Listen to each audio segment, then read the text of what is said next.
Έχω ένα όνειρο. Ήταν τα λόγια που πριν πολλά χρόνια είπε κάποτε ο Μάρτιν Λούθερ Κίνγκ στην ομιλία του. Και ίσως έκανε τον κόσμο μας λίγο καλύτερο. Έχω ένα όνειρο κι εγώ, που ξεκίνησε εδώ και πάρα πολλά χρόνια, συλλέγοντας κομμάτι-κομμάτι αυτή την ιστορία της εκπαίδευσής μας. Κάθε σχολικό βιβλίο, ένα παλιό ξεχασμένο τετράδιο, μια μαθητική ποδιά, ένα πηλίκιο που φορούσαν κάποτε τα αγόρια, όλα αυτά είναι κομμάτι της ιστορίας που συλλέχθηκε με πολύ πάθος, με πολύ αγάπη, με πολύ μεράκι.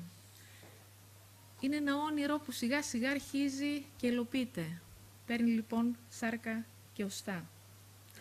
Το ΕΚΕΔΙΣΗ λοιπόν ιδρύθηκε για να στεγάσει το όνειρο αυτό, τη διάσωση της ιστορίας της εκπαίδευσής μας, αλλά και την προβολή της, τόσο μέσα στην Ελλάδα, όσο και παντού, στο εξωτερικό, εκεί που ζει και υπάρχει και αναπνέει ο ελληνισμός.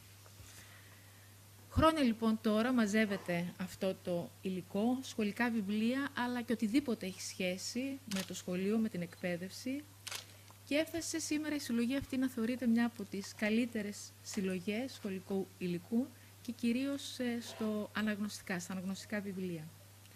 Σε παλαιοπολία, σε δημοπρασίες στην Ελλάδα και στο εξωτερικό, αλλά ψαξίματα παντού, σε υπόγεια, πατάρια, αποθήκες, σχολικές αίθουσες, σχολεία που έκλειναν. Παντού όπου υπήρχε υλικό, το αναζητούσαμε, το ψάχναμε και προσπαθούμε να το αξιοποιήσουμε. Γιατί αυτό το υλικό κουβαλά μαζί του, έτσι, είναι μια ζωντανή μνήμη. Κουβαλά την ιστορία ταυτόχρονα της εκπαίδευσής μας, την ιστορία της πατρίδας μας.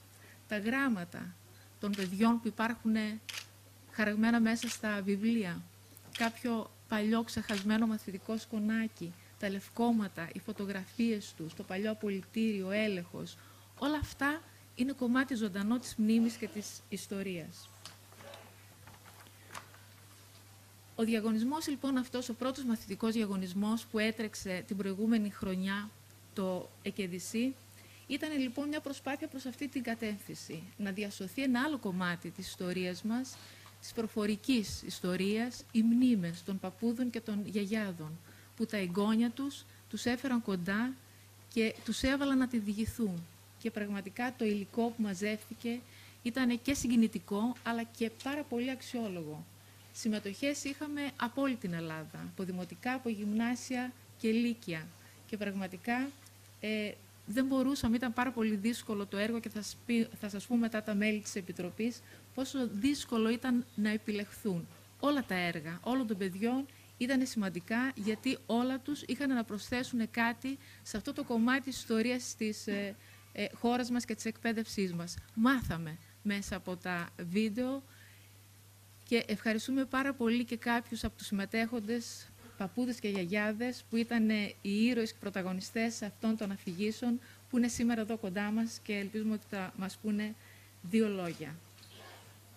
Αυτό λοιπόν το υλικό ευελπιστούμε ότι θα πλουτίσει το Μουσείο Προφορικής Ιστορίας της εκπαίδευσης, το οποίο ετοιμάζουμε ταυτόχρονα και που ακριβώς έχει να κάνει με αφηγήσεις μεγαλύτερων, είτε εκπαιδευτικών, είτε άλλων ανθρώπων για τα δικά τους σχολικά χρόνια.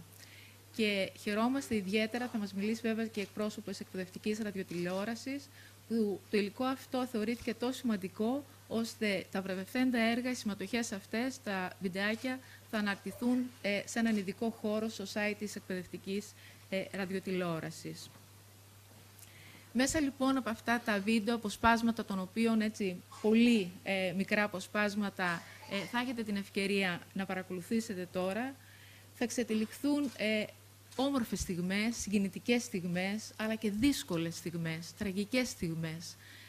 Θυμάμαι χαρακτηριστικά ένα βίντεο που λέει το πρώτο κουδούνι του σχολείου ήταν ταυτόχρονα και ο συναγερμός που χτυπούσε για τον πόλεμο. Ήταν η πρώτη ανάμνηση του παιδιού της πρώτης τάξης. Ταυτόχρονα έφευγε ο πατέρας του για τον πόλεμο και οι δάσκαλοι. Κλείσαν τα σχολεία, δύσκολα χρόνια. Μας αφηγούνται με συγκίνηση οι παππούδες και οι γιαγιάδες πόσο δύσκολα ήταν τα χρόνια αυτά, όπου Για να λειτουργήσει το σχολείο έπρεπε καθημερινά να φέρουν το ξύλο για την σόμπα. Δεν είχαν να φάνε και πηγαίναν στο σχολείο για το ποτήρι γάλα, το οποίο πηγαίναν. Τα βιβλία ήταν πολυτέλεια. Και ταυτόχρονα, λοιπόν, μέσα από τις αφηγήσεις τους, μας διηγούνται και μας μαθαίνουν σημαντικές αξίες και αλήθειες που πιστεύω ότι όλους μας μπορούν να μας κάνουν πιο δυνατούς. Τους ευχαριστούμε πάρα πολύ για αυτές τις σημαντικές αφηγήσεις. Όμως, ταυτόχρονα, με το Μουσείο Προφορικής Ιστορίας, αρχίζει και υλοποιείται και το Μουσείο Σχολικής Ζωής και Εκπαίδευσης στην Τρυπόδων στην Πλάκα.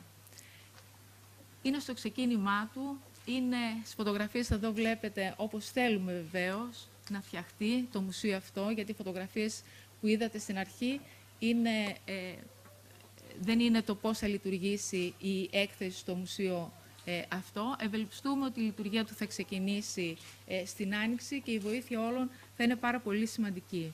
Θέλουμε λοιπόν να φτιάξουμε ένα μουσείο που θα ξυπνάει μνήμες, θα ξυπνάει την νοσταλγία, θα ξυπνάει συγκίνηση από τα παλιά σχολικά χρόνια, αλλά ταυτόχρονα θέλουμε να είναι και ένας ζωντανός χώρος, ένα δυναμικό, αλληλεπιδραστικό μουσείο.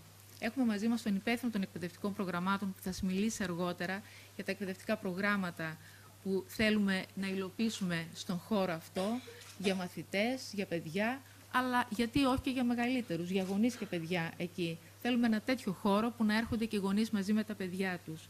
Και ταυτόχρονα θέλουμε τη σύνδεση με τα πανεπιστήμια. Έχουμε εδώ εκπρόσωπους των πανεπιστημίων που με τη βοήθειά τους θέλουμε το υλικό αυτό να χρησιμοποιηθεί ως ερευνητικό υλικό και να δώσει, μακάρι να δώσει υλικό για να βγουν πάρα πολλές έρευνες, είτε μεταπτυχιακές είτε διδακτορικές. Και βέβαια θέλουμε ένα μουσείο το οποίο να είναι ανοιχτό στην κοινωνία, να γίνει ένα ζωντανό κομμάτι παιδείας και πολιτισμού μέσα στο κέντρο, μέσα στην κοιτίδα της Αθήνας, σε αυτή την περιοχή που εγώ, αν και είμαι Θεσσαλονικιά, την αγαπώ πάρα πολύ. Σας ευχαριστώ πολύ.